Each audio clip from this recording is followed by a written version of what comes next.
Selamat pagi anak-anak. Untuk kalian grup 2 dari kelas 8184, selamat hari ini kalian sedang belajar di rumah. Akan tetapi ibu harapkan ketika kalian belajar di rumah, tolong kalian catat materi ini. Seperti biasa, ibu akan cek buku catatan kalian ketika kalian berangkat ke sekolah nanti di pertemuan selanjutnya ya. Nah, hari ini kita akan belajar mengenai unsur-unsur fisik puisi. Nah, puisi itu sebenarnya punya dua unsur. Yang pertama unsur fisik dan yang kedua unsur batin.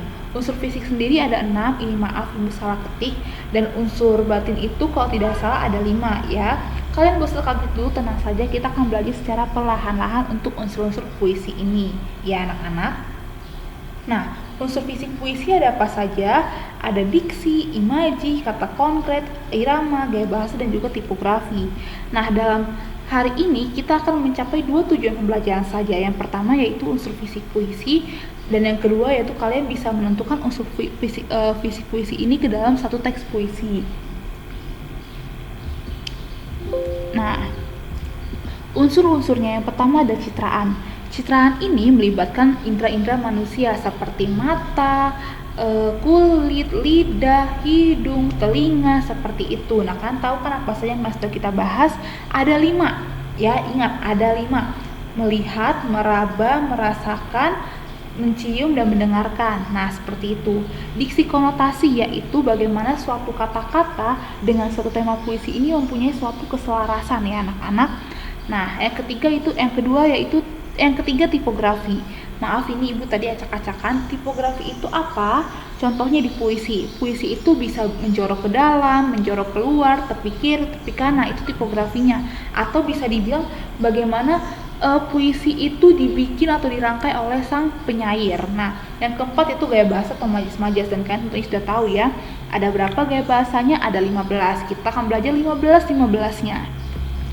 Nah, yang kelima yaitu kata berlambang, dan yang keenam yaitu irama atau irama itu suatu nada yang kita gambarkan ketika kita sedang membaca suatu puisi. Nah, kita akan mencoba di salah satu puisi ini yaitu Hujan Bulan Juni. Nah, ini puisinya, kalian harusnya akan sudah baca semuanya, jadi ibu harapkan hari ini kita hanya perlu mengulang sedikit materi ini. Nah, pertama diksi. Hujan bulan Juni.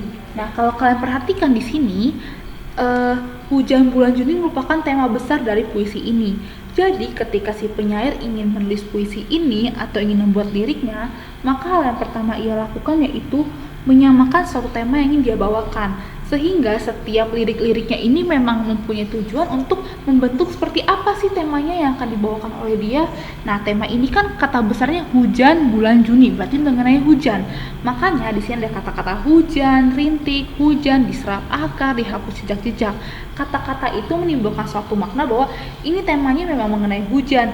Jadi ketika membaca puisi ini, mereka langsung tahu, oh, penggambarannya mengenai hujan, jadi bagaimana hujan itu, dan beginilah puisi itu disampaikan.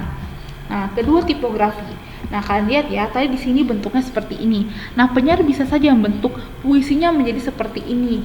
Nah, perubahan yang terjadi pada peletakan-peletakan kata-kata ini merupakan tipografi atau bentuk fisik dari puisi tersebut ya. Jadi, puisi-puisi ini bisa dibentuk seperti apa terserah oleh penyairnya.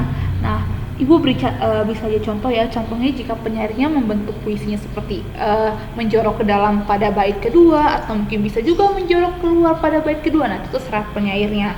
Karena apa? Karena penyairnya mungkin ingin semakin membentuk suatu makna yang utuh dengan membentuk suatu tipografi atau bagaimana wujud dari puisinya. Nah, yang ketiga yaitu citraan. Nah, kemarin kita juga sudah sedikit belajar ya mengenai citraan dalam suatu puisi ini. Nah, contohnya seperti ini. Dari hujan bulan Juni. Hujan bulan Juni ini bagaimana kita bisa melihatnya? Bagaimana kita bisa tahu bahwa ada hujan? Maka kita memerlukan citraan indera pelihat. Makanya menggunakan mata kepada pohon berbunga itu. Nah, di sini sudah ibu beri kuning-kuning ya. Ini merupakan kata kuncinya pohon berbunga itu. Nah, bagaimana kita bisa ada pohon berbunga? Maka kita harus menggunakan indera penglihatan.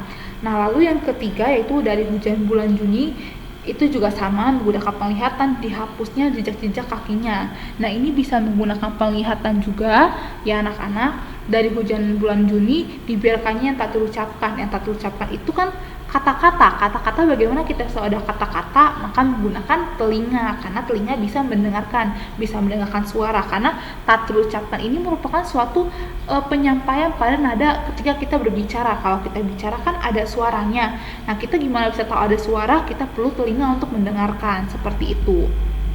Nah, yang keempat yaitu kata-kata berlambang atau kata-kata yang langsung menunjukkan suatu makna. Nah, ada hujan, rintik, pohon berbunga. Nah, ini bukan contoh saja. Kalian ketika dengan kata hujan pasti tahu dong, hujan itu merupakan air yang jatuh dari langit. Rintik itu ya percik-percikan air, atau mungkin pohon berbunga, ya memang pohon yang ada bunganya. Nah, seperti itu. Irama. Nah, irama ini merupakan suatu nada. Nada ini bagaimana seorang penyair menyampaikan puisinya.